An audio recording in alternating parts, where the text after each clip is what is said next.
Let's see the question ABC partners है जो कि 3 to 1 में अपने जो है क्या करते हैं, प्रॉफिट शेयर करते हैं। उनकी बैलेंस शीट कुछ इस प्रकार से दी हुई है। इसमें जनरल रिजर्व भी दिया हुआ है, ध्यान से करना है। कैपिटल अकाउंट दिए हुए हैं।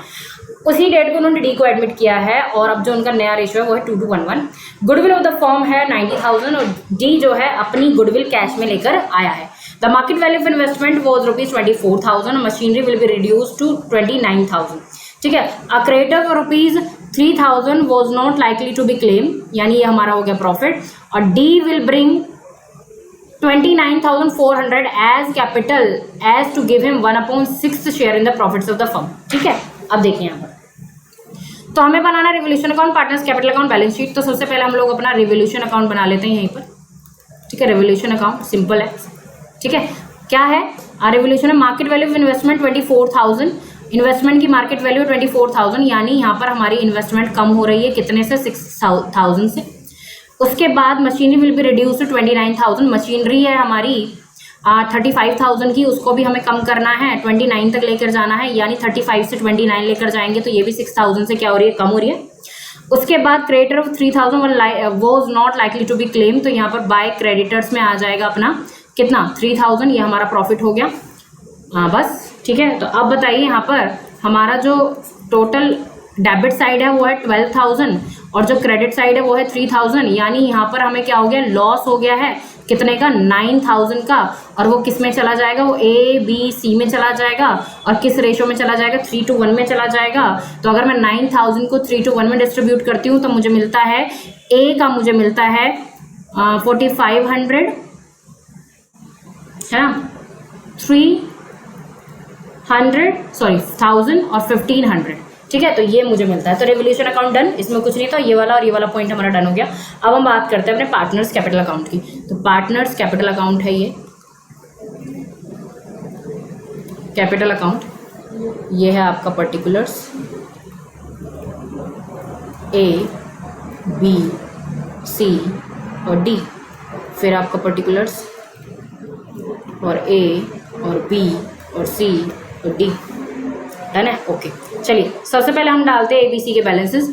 बाय बैलेंस BD कितना दिया हुआ है पुरानी बैलेंस शीट में, 60,000, 40,000 और 20,000। ठीक है। और वो कितनी कैश में अपनी कैपिटल कितनी लेकर आया है, 29,400। ठीक है। उसके बाद जो जनरल रिजर्व दिया हुआ है बैलेंस शीट में उसको बांट देंगे पुराने पार्टनर में, पुराने रेशियो में 10,500, 7,000 और 3,500। उसके बाद जो रिवोल्यूशन पे लॉस हुआ है वो देख लेंगे। रिवोल्यूशन लॉस 4,500, 3,000 और 1,500। ठीक है। अभी तक तो इसमें कोई दिक्कत वाली बात थी नहीं। अब बात करते हैं जो गुडविल वो लेकर आया है। तो देखिए मेरी बात ध्यान सुनिए। सेक्रीफाइसिंग रेशियो निकालते हैं तो A का सेक्रीफाइसिंग रेशियो हो जाएगा old ratio minus new ratio, यानी 1/6 है ना। हाँ ये सही है। ठीक है। B का देख लेते हैं, old ratio minus new ratio, इसका हो जाएगा 0। C का देख लेते हैं, ओल्ड रेशो क्या है, old ratio minus new ratio, ये भी 0। तो यानी कि सारा का सारा कौन सेक्रीफाइस करेगा, A ही सेक्रीफाइस करेगा सारा। तो देखो कैन टी बन जाएगी। Value of the goodwill of the firm है 90,000, 1/6 शेयर के लिए आया है D। तो D की वैल्यू कितनी हो जाएगी, D की हो जाएगी 90,000 डिवाइड बाई 6, यानी 15,000। यानी 15,000 पूरा कौन सेक्रीफाइस करेगा, A सेक्रीफाइस करेगा। तो अपनी जो एंट्री बन जाएगी वो बन जाएगी क्या हो जाएगा, इसको हम किसके, अगर ये कैश में लेकर आया है, ठीक है, तो ठीक है, इसको प्रीमियम फॉर गुडविल के नाम से भी कर सकते हैं। Premium for goodwill account debit to A's capital account 15,000 और 15,000।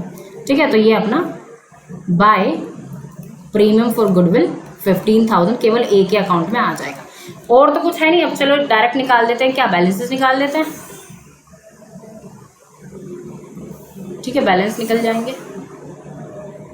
ओके। 2 नीचे करते थोड़ा, 2 बैलेंस CD। अब इसका तो वही रहेगा 29,400, यहाँ पर आ जाएगा 29,400, 29,400। इसका टोटल है 23,500 और 23,500 में से 1,500 लेस करेंगे तो हमें मिलेगा 22,000। इसका टोटल आ जाएगा 47,000 और 47,000 में से 3,000 लेस करेंगे तो हमें मिलेगा 44,000। ठीक है, इसका टोटल है आपका 85,500 और 85,500 में से 4500 जाएंगे तो बचेगा 81,000, सॉरी 81,000। ठीक है, आगे बैलेंस। अब बात करते हैं बैलेंस शीट की। बैलेंस शीट, ठीक है, सबसे पहले हम डालेंगे अपने कैपिटल्स। कौन सा कलर, ये वाला ले लेते हैं। ठीक है, सबसे पहले हम डालेंगे अपना Capitals A B C D। तो A की आई थी मेरे हिसाब से 81,000, B की थी अपनी 44,000, C की थी अपनी 22,000 और D की थी 29,400। टोटल कैपिटल जो हमारी हो गई थी वो हो गई थी 176,400। उसके बाद क्रेडिटर्स हमें दिए हुए हैं, देख लेते हैं बैलेंस शीट में क्रेडिटर्स। और क्रेडिटर्स के बारे में कुछ एडजस्टमेंट थी, हाँ थी। क्रेडिटर्स में 3,000 ऐसे थे जो अब हमें नहीं देने हैं, तो 84,000 के हमारे क्रेडिटर्स थे और अब हमें क्या नहीं देने हैं, 3,000 नहीं देने हैं। तो हमारे जो क्रेडिटर्स हैं वो कितने बचे हैं, 81,000 हमें पे करने हैं। उसके बाद बात करते हैं अपना कैश दिया हुआ है, बैंक दिया हुआ है। ठीक है, कैश में लेकर आया है ये क्या, कैपिटल और गुडविल कैश में लेकर आया ना, और यहाँ पर बैंक दिया हुआ है। तो बैंक को हम ऐसे ही रखते हैं, है ना, या फिर एक काम करते हैं बैंक में ऐड कर लेते हैं ना, कैश हो या बैंक को क्या ही फर्क पड़ता है। तो देखो ध्यान से, हमारा बैंक जो था वो था 17,000 का, तो 17,000 में 29,400 तो वो लेकर आया है कैपिटल और 15,000 वो लेकर आया है अपनी क्या, कैश में गुडविल। तो टोटल हमारा जो लेकर आया है वो बैंक में ऐड करने के बाद वो हो जाएगा 61,400। ठीक है, बैंक हमारा 17,000 का दिया हुआ था, डी कैपिटल भी कैश में लेकर आया है और प्रीमियम भी कैश में लेकर आया है, तो दोनों को मैंने क्या कर दिया, ऐड कर दिया। अब ये बैंक हो या कैश हो कोई अभी तो मतलब नहीं है, बट आप क्वेश्चन में ये ध्यान रखना, मैंने यहाँ पर नहीं दिया कि अगर बैंक दिया हुआ हो, अगर बैंक दिया हुआ है क्वेश्चन में तो आप ये वाली जो एंट्री करोगे ये वाली तो बैंक में ही करोगे। ठीक है, कोई नहीं, अब तो चल जाएगा। डेटर्स जो हैं हमारे, डेटर्स क्या करने थे हमें, डेटर्स हमें अपने 250 से बढ़ाने थे, नहीं इसमें नहीं बढ़ाने थे। डेटर्स हमारे 23,000 हैं, ठीक है, तो वो अपने 23,000 ही रहेंगे, उसमें कुछ नहीं था। उसके बाद स्टॉक जो है, स्टॉक अपना 1,10,000। उसके बाद इन्वेस्टमेंट हमारी, इन्वेस्टमेंट हमें कम करनी थी, 24,000 तक लेकर जानी थी। और मशीनरी हमें 29,000 तक लेकर जानी थी। उसके बाद फर्नीचर एंड फिटिंग्स में कोई दिक्कत नहीं थी, 10,000 और डन। तो यही थी हमारी चीज़। अभी इनका टोटल कर लेते हैं, देखते बराबर आता ही नहीं आता। ठीक है, तो अगर मैं इधर का टोटल करती हूँ तो मुझे मिलता है 176,400 प्लस 81,000, तो मुझे मिलता है 257,400 और 61,400 plus 23,000 plus 1,10,000 plus 24,000 plus 29,000 plus 10,000, तो मुझे मिलता है 257,400। ठीक है, so I hope this is the proper explanation to this question.